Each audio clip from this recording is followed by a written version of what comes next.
Sabah everybody and welcome back to the channel. Today I want to talk to you guys about the iPhone 8 Plus, specifically the things that I liked and the things that I did not like after using it for a couple of weeks as a daily driver device.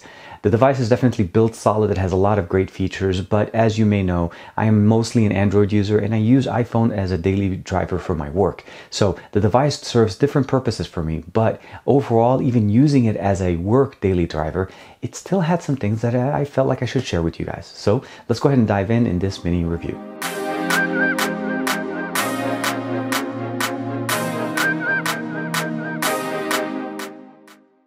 The first thing we're going to talk about as far as the review, I upgraded from the iPhone 7 Plus to the iPhone 8 Plus for that device. So this is really a 7 Plus, well, the iPhone 7 Plus to the iPhone 7s Plus. And in my opinion, this is really not an iPhone 8, the nomenclature of what an 8 should be.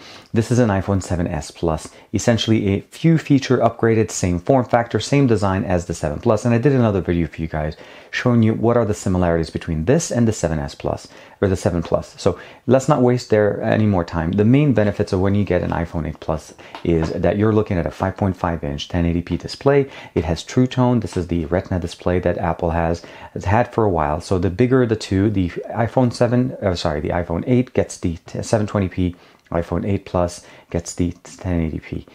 We are looking at essentially just a really nice LCD display. Front-facing camera still hasn't been changed from last year.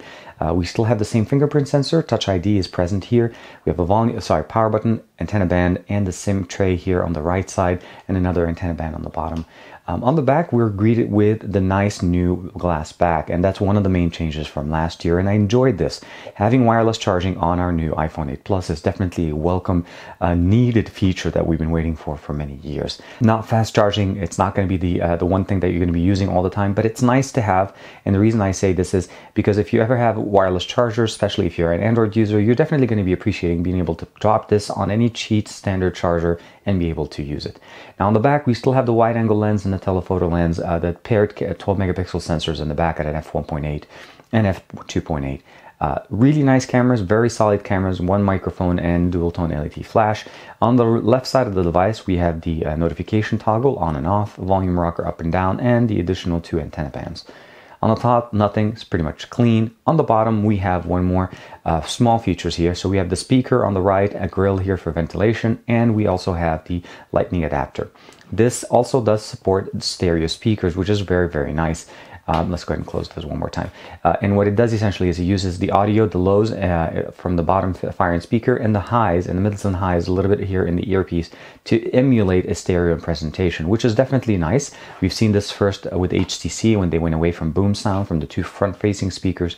And I'm actually looking forward to seeing how Google is implementing this on the new Pixel XL 2, as we're showing, and even the Pixel XL, Pixel 2, because we see now that they have both front-facing speakers again. So definitely a plus. Let's go ahead and turn on the device screen. I want to show you guys one of the things that I really enjoy here. And essentially here is the notification shade. This is iOS 11 loaded, iOS 11.1 with a few bug fixes.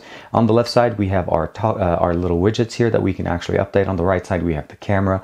And of course, we have notifications. You can interact with the notification. You can actually swipe it to be able to view it or clear it. Very, very nice. I like it. Or swipe it all the way and it goes away. One of the fastest ways of actually unlocking our devices is definitely still present. The new control center looks very, very good. Let's go ahead and bring down the brightness a little bit. And I think that's what I was overdoing it there. We can interact with everything. We have a music player. We have the toggle for the radios, orientation lock, night mode, screen sharing, light, and all different things. And you can actually customize these. You can have now a new functionality which you're able to actually interact and record your screen. So you notice screen recording is turned on, and then you can go home, do whatever you want. You see that bar here at the top telling you you're doing it. And then when you're done, you bring down the top, you go back into it,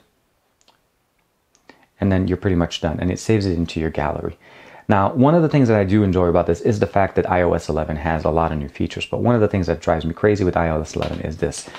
Here's a new notification that just came in because we did a screen share, but earlier notifications have a clear options. Now, I can clear this one and I can say clear, but it clears only this one. So if you're not familiar with this, clear, if you press and hold when you use the 3D touch, you get the option of doing clear all notifications, but it's not really present. So here it's either I have to interact with it or just swipe it away. So if you have many things and that have just popped up, you're going to have a whole long time trying to swipe things away.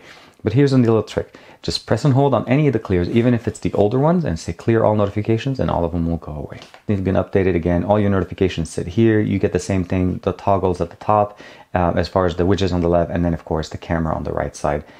Definitely a very nice implementation of the iOS 11 upgrade. Again, it's a bump upgrade to where we are. All the applications are pretty much still standard. You still have 3D touch. I can press and hold. I can turn on the different radio. Those things are things I definitely enjoy watching here. The camera has definitely had a massive bump, and which really, when I say bump, is because the new feature that they added here is called portrait mode, which essentially uses the new A11 Bionic processor. Now, this is the upgrade from last year's A10 Fusion CPU that uses the new technology with the cameras to be able to give us that natural studio lighting effect that we can actually do with different subjects. So I wanted to show you guys real quick some of the pictures I've taken in portrait here. I was just trying to do some of them. You'll notice it does tag them as portrait right there, so you can actually tag and actually go into them. So you can go edit, it brings them up right away, so you can actually start re-editing them. So you can go studio light, so you'll notice studio a little bit. I'll go to contour lighting, that gives me just a little bit of contour light, just give it more effect. And then when I go into stage light, and this is a little bit where it kind of goes off, you notice the edging on this here, it kind of actually took out a lot of the definition. You'll notice there's a lot more lines here, the shadowing, the outer contour here.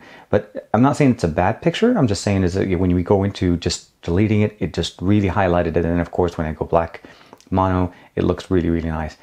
But this took me literally about 6 different pictures before I was able to get this picture to show up the way I wanted with the shadows and everything. Not to say that this is going to be always the same, but I guess with more practice you'll definitely get it. This is the camera interface. This is where you're in the camera, where you're taking photos of your family, friends, everybody. Well, guess what? Settings is still not here. This is something to this day in iOS 11. We do not have settings inside the camera app. On top of that, it still records in mono. I don't know if you guys have had that opportunity to check that out yet. But if you've ever used a video and watched it on a PC, all videos, even 4K at 60 frames, are still running on mono. Why? No idea. Why does mono is the standard of all? I'm not sure at all. So essentially what you need to do is go into the settings and go down to the camera tab, and that's where you can actually edit the settings of the camera. Absolutely makes no sense. Recording video, I have it set, standard video 1080p at 60 frames. I can go to 4K at 60 frames, 4K at 30, 4K at 24.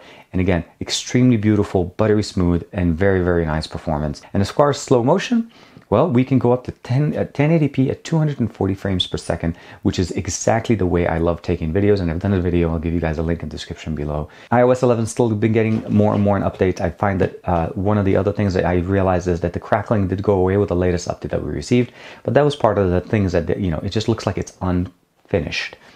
The other thing I want to talk to you guys about is that now we actually have fast charging. 9 times out of 10 when I use my device, I do realize that wireless charging is great, but it's not the best. So when we go to fast charge, we always want to be able to use our device. So wireless charging is not going to be it, but fast charging is actually capable with this port, which is surprising. And the reason why I say surprising is because if you looked in the box and you use the charger in the box that comes from Apple, you would never know that this actually has fast charging. 9 times out of 10 on my Android device, that's what I'm using. I use fast charging to top off my device. I never rely on wireless charging to be able to get that extra juice, because the reality is wireless charging needs time. It's really meant to be more of a stand. You put it down and you forget about it. So if you're looking for real good tip performance out of here, make sure you factor in another $80 or so on top of that $800 price tag. This is at the base model to be able to get fast charging. And I think that's really where it will push this experience to the next level. At the end of the day, at $800, you're getting a premium device and you expect to get a premium experience. iOS 11 is going to get better. They will fix it with bug fixes because that's essentially software. Software can be updated and changed at a later time. Now, as far as the hardware and the lack of fast charging within the box when you get it, I think that's a little bit misleading, and I think they should be more forthcoming in saying, look, this is a fast charging capable device, but you need to pay an extra $80 and put that in the box so that if you get the box, I have options. I can go with the standard charger that I have, or I can go get a fast charger. Now, keep in mind, fast charging is not like the lightning fastest charging everything on the market. It's actually a little bit behind Samsung's quick charge or adaptive fast charging, but that's not a bad thing. It's still faster than your standard charging. It's a leap forward in what we want to have out of an iPhone. And of course, having wireless charging in the back is definitely very nice. Touch ID, I think this is one of the very last few generations of devices that we're going to be seeing them on. And that's because Face ID is coming through, and we'll see how that comes out with the iPhone 10. So keep it here. Let me know what you guys think in the comments below. Definitely a very nice device. I think even with the cons that I did mention in the video and the things that I did not necessarily like, it doesn't really make it a bad device. It's just choice. Do you like those features? Are you okay with them? And can you work with it? It has really good performance on the camera, the horsepower, the RAM, the management, the smoothness, and everything as far as just the UI. And I think it would be a great joy for anybody upgrading to it from a 6 series up. 7 series, I would probably just jump for the 10. Like and subscribe as usual. Let me know what you guys think in the comments below, and I'll see you in the next video.